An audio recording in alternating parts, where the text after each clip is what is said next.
Assalamualaikum warahmatullahi wabarakatuh. Nama saya Diantini dari program studi Pendidikan Biologi Universitas Muhammadiyah Profesor Dr. Hamka semester 5. Selanjutnya, Atifa. Ya, baik. Assalamualaikum warahmatullahi wabarakatuh. Ya, nama saya Atifa Husna, program studi pendidikan biologi Universitas Muhammadiyah Profesor Dr. Hamka dari semester 5. Selanjutnya, Vivi. Assalamualaikum warahmatullahi wabarakatuh. Nama saya Safitri Azahra dari program studi pendidikan biologi semester 5, mahasiswi Universitas Muhammadiyah Profesor Dr. Hamka. Selanjutnya Aisyah. Assalamualaikum warahmatullahi wabarakatuh. Nama saya Aisyah Fadila, semester 5 dari Prodi Pendidikan Biologi Universitas Muhammadiyah Profesor Dr. Hamka. Selanjutnya itu saya akan memberitahu mengenai program dari UHAMKA. Programnya itu PLP. Nah, PLP itu di sini merupakan program pengenalan lapangan persekolahan yang tujuannya itu agar mahasiswa dapat memahami kegiatan kultur sekolah, manajemen sekolah, serta dinamika sekolah sebagai lembaga pengembangan pendidikan dan pembelajaran. Serta mahasiswa juga dituntut untuk memiliki landasan jati diri pendidik serta memiliki kompetensi akademik yang lebih baik dalam melaksanakan program tersebut.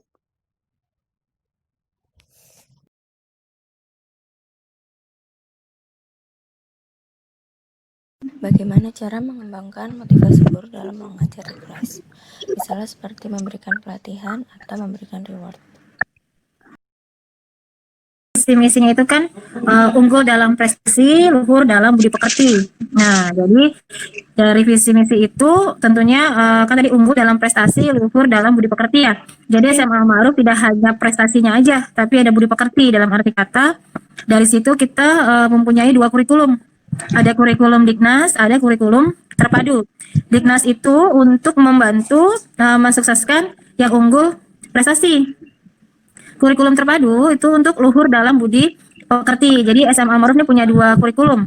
Nah, ada kurikulum Diknas itu kayak mapel biasa, biologi, fisika, kimia, itu yang mapel umum. Nah, terpadunya kita ada bahasa Arab, ada kemudian ada Al-Qur'an, ada tahfiz, gitu. Banyak pembiasaan keagamaan yang kita berikan di sini. Jadi bedanya dengan sekolah negeri lain. Gitu sih. Dan selanjutnya itu mengenai struktur organisasi dan tata kepentingan. Yang pertama itu saya ingin menanyakan bagaimana dan seperti apa struktur organisasi dan tata di SMA Islam Al-Ma'ruf itu. Struktur organisasi dari segi sekolah itu pertama ada kepala sekolah, soal dari yayasan terbagi menjadi beberapa lembaga. Di lembaga SMA sendiri, saya kepala sekolah, di bawah saya hanya ada 1 wakil, yaitu wakil kurikulum Diknas. Nah, tapi di bawah kurikulum Diknas, kami punya 2 PJ, penanggung jawab, itu ada 2, yang penanggung jawab kegiatan, ada Bu Amel, itu adalah semua kegiatan siswa, jadi OSIS, semua ekskul itu masuk di PJ kegiatan. Yang satu lagi adalah PJ terpadu yang tadi saya bilang. PJ terpadu adalah mengcover semua kegiatan kurikulum terpadu. Ada 2 PJ, nah baru OSIS tadi di bawahnya PJ kurikulum, PJ kegiatan ada OSIS. Nah, OSIS nanti ada ketua OSIS, kita nggak punya MPK, kita hanya punya OSIS aja gitu. Itu untuk struktur organisasi di SMA Al-Ma'ruf gitu. Kalau di SMA itu sendiri, berarti struktur organisasinya itu disusun secara lengkap dengan uraian tugas dan mekanisme kerjanya nggak, Bu? Ada. masing-masing ada tugasnya dan pas di awal raker. Jadi kalau kita ada rapat kerja ya di awal tahun, itu pembagian struktur organisasi dan sekaligus tugas-tugasnya masing-masing itu apa tuh ada. Tersusun di raker.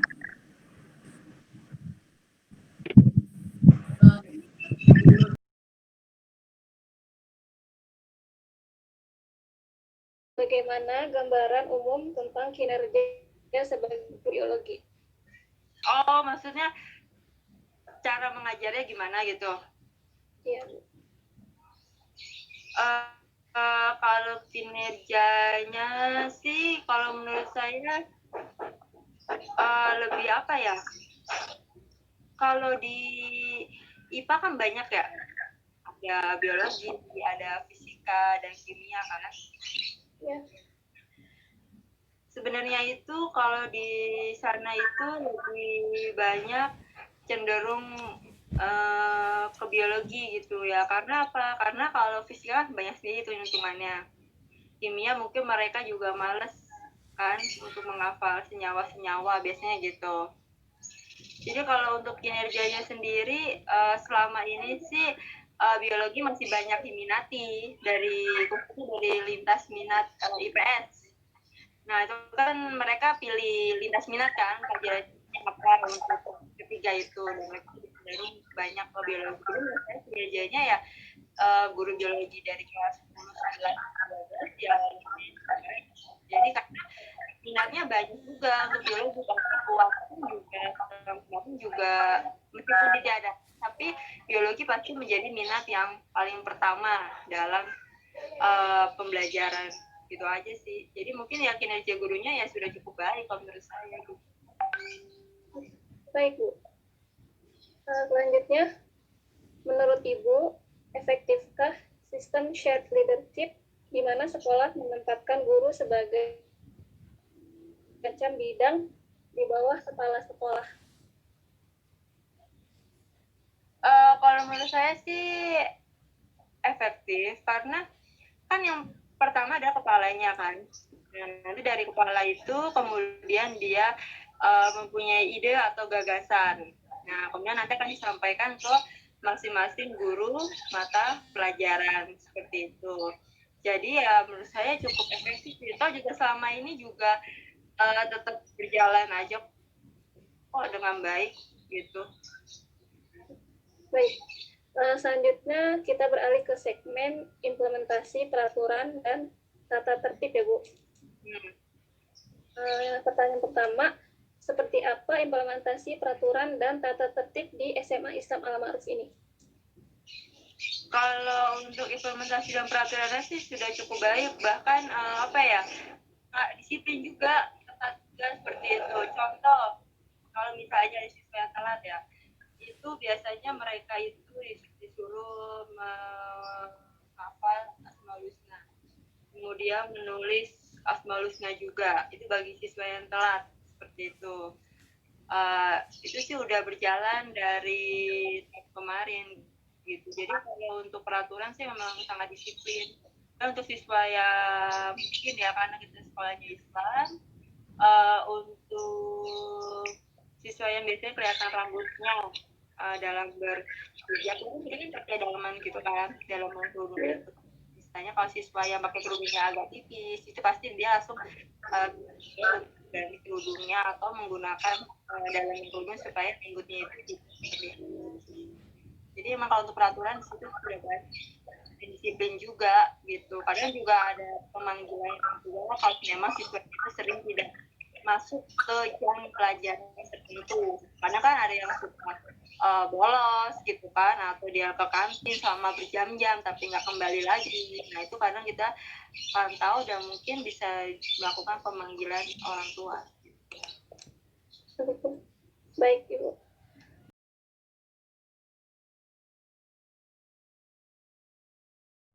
Selanjutnya adalah pertanyaan program sekolah seperti intrakurikuler dan ekstrakurikuler. Jadi yang pertama, bagaimana bentuk program pengajaraan yang diberikan oleh sekolah. Guru-guru memberi tugas kepada kita dalam bentuk biasanya kalau dalam bentuk individu langsung dari penerangan beliau, kayak misalkan esai biasanya disuruh ngerjain gitu. Nah, itu tugas. Tapi kalau misalkan kelompok biasanya kita tuh penelitian, kayak misalkan kita contohnya kayak pelajaran waktu biologi kita suruh membawa apel, membawa nasi gitu. Kita Pertanyaan selanjutnya, apa saja yang Mega pernah ikuti pada kegiatan ekstrakurikuler? Dan ekstrakurikulernya itu ada apa aja?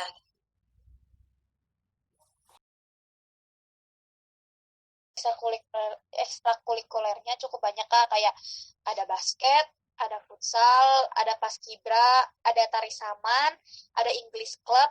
Terus kita tuh kayak ada apa tuh namanya, CIA itu Kreatif Industri Almaruf. Kebetulan Mega cuman ikut waktu itu pertama Mega pernah ikut saman dan saman, paskibra, sama basket. Apakah upacara bendera selalu dilaksanakan di SMA Ihsan Al-Ma'ruf? Upacara bendera di Al-Ma'ruf tidak setiap hari Senin, Kak. Kita sebulan hanya sekali saja, setiap Senin minggu ketiga. Soalnya mungkin saya juga kurang tahu kenapa bisa kayak gitu, tapi sudah dari dulu kelas 10 saya seperti itu.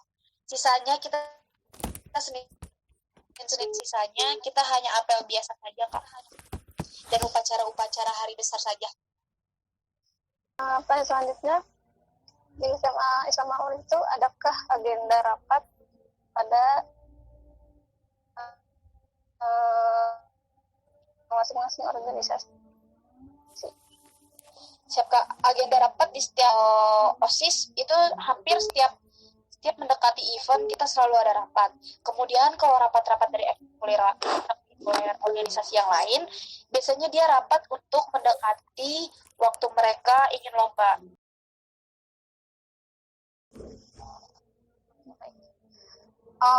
Kalau briefing itu apakah selalu dilakukan di setiap organisasi? Siap, Kak. Kalau kan selalu briefing ya, Kak. Kayak misalkan organisasi OSIS gitu, pasti dia hari ini misalkan ada kegiatan hari guru. Mereka pasti akan briefing dulu sebelum melakukan acara tersebut. Dan kayak misalkan basket selalu ada briefing setelah latihan, terus juga saman juga ada briefing, kayak evaluasi mungkin kalau saman, karena gerakan. Kemudian kayak basket juga sering ada evaluasi briefing, gimana baik atau jeleknya kita gitu. Baik, saya akan melanjutkan. Yang pertama, apa saja pembiasaan dan kebiasaan positif di sekolah SMA Ihsan Al-Ma'ruf? Alhamdulillah, kegiatan positif di Al-Ma'ruf menurut saya banyak. Kegiatan positif di Al-Ma'ruf itu biasanya ada setiap pagi kita sebelum mulai pembelajaran kita ada tadarus, Kak. Tadarus setiap kelas itu yang dipimpin ntar sama guru pendampingnya gitu. Nah, terus kemudian setiap hari Jumat minggu ketiga kita ada muhadoroh penampilan kelas gitu, Kak. Jadi itu untuk menyampaikan minat bakat yang terpendam dalam suatu siswa di kelas tersebut. Kemudian juga setiap hari Senin kalau kita tidak upacara, kita suka ada tahlilan, Kak. Tahlilan zikir gitu, kita baca Yasin. Ya, baik, pertanyaan selanjutnya itu bagaimana nih pendapat Mega dan siswa lainnya mengenai pembiasaan dan kebiasaan positif di SMA Islam Al-Ma'ruf itu sendiri? Itu kan namanya pengalaman gitu, apalagi hal-hal yang berbau positif. Senang, Mega. Terima kasih Mega sudah mau diwawancara. Semoga apa yang kita laksanakan sekarang, program dari program dari EPKIP UHAMKA ini bermanfaat bagi kita semua. terutama bagi saya dan teman-teman saya, untuk lebih memahami mengenai kultur sekolah dan manajemen sekolah dari Mega sendiri selaku peserta didik dari SMA Islam Al-Ma'ruf itu sendiri. Amin. Terima kasih. Wassalamualaikum warahmatullahi wabarakatuh.